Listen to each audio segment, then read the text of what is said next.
let's talk composition when it comes to sports photography. And composition can really be kind of at the eye of the beholder, the eye of the or artist, and you kind of play around with what kind of composition you want to use for your photography, whether it be sports, portraits, landscape, etc. But if you are a beginner and you are unsure of where to get started when it comes to composing and cropping your sports, your action shots, here are three tips that I pretty much go by every single time I am editing pictures, whether it be my action shots or my team and individuals and things like that.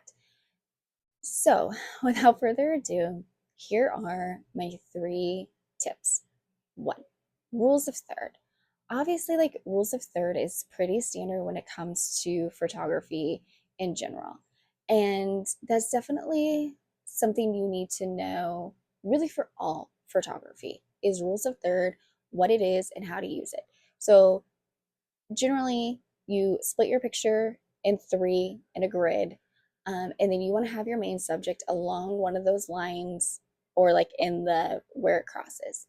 And so if you are unsure, like to put your athlete in kind of one of those areas, and that'll help you get a fairly well composed image. So, like I said, learn rules of third because that's going to go great with all aspects of photography, not just sports photography. Number two, so straighten your horizons. Having horizons out of whack is very, very common when it comes to sports photography. You are constantly moving from side to side, up and down. You're not always just standing still. And horizons can get out of whack, especially if you're hand holding your camera and lens. If you're using like a monopod, that will help keep it more like level because it's holding that camera like back and forth. And I don't use a monopod. I don't like them. I think they're very restrictive. Now, the biggest lens I shoot with is a 70 to 200, so it's not heavy enough that I can't handhold it. I absolutely can.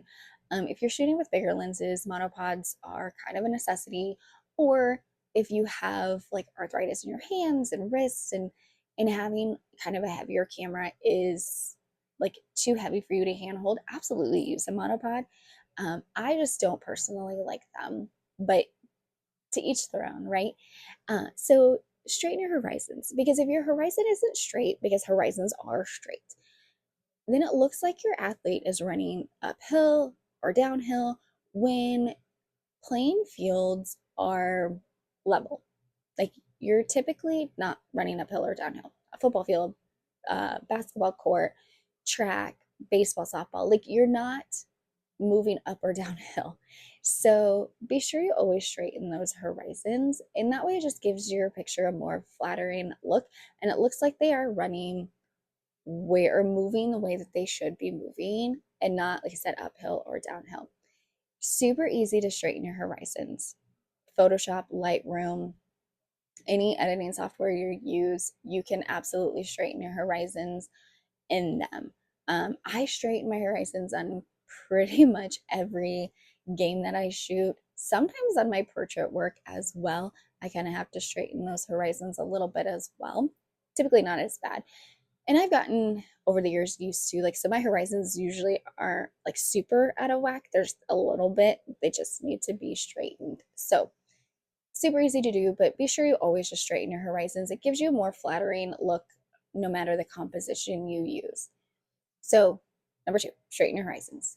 Now, on to third and the final tip, and that is give your athlete room to move. So, if they are running across the frame, if they are jumping or diving, give your athlete room to go somewhere. So you don't want them at the edge of your picture because then it looks like they are just running off the edge of the picture. And you don't want that because it looks like choppy and blunt. So you want to put your athlete more in the back so they look like they have a place to go. It looks like they are running to a destination. And so you want to leave again space in the front. Or if they're jumping, space at the top, diving, maybe a little more space at the bottom, but kind of in front of them. So it looks like they have a place to go and they're not just abruptly done and off the picture. That'll help give you a little bit more, like I said, flattering picture because it gives, like I said, the athlete room to move. And that's, I mean, kind of the point of an action shot is like showing the action. And you just, like I said, don't want to like abruptly cut it off. And so yeah, just like I said, you gotta play around with that and like in cropping.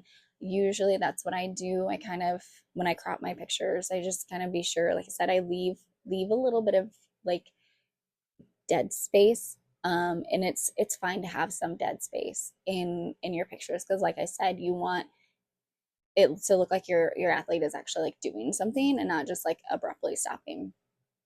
So those are my 3 tips on sports photography composition.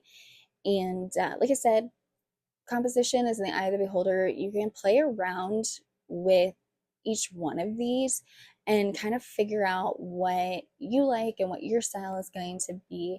But if you are a beginner and you just don't know where to start, these are 3 tips that I hope helps.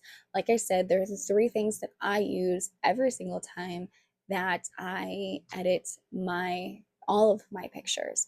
And so, yeah, if you have any comments or questions, let me know in the comments below. And if you have any other topics you would love me to talk about, also let me know. And if you want to join our fun sports photography community, please like and subscribe before you leave because we're going to have all kinds of fun over here learning how to be a better sports photographer. And so, like I said, do the YouTube things, like and subscribe, and I will see you in my next video.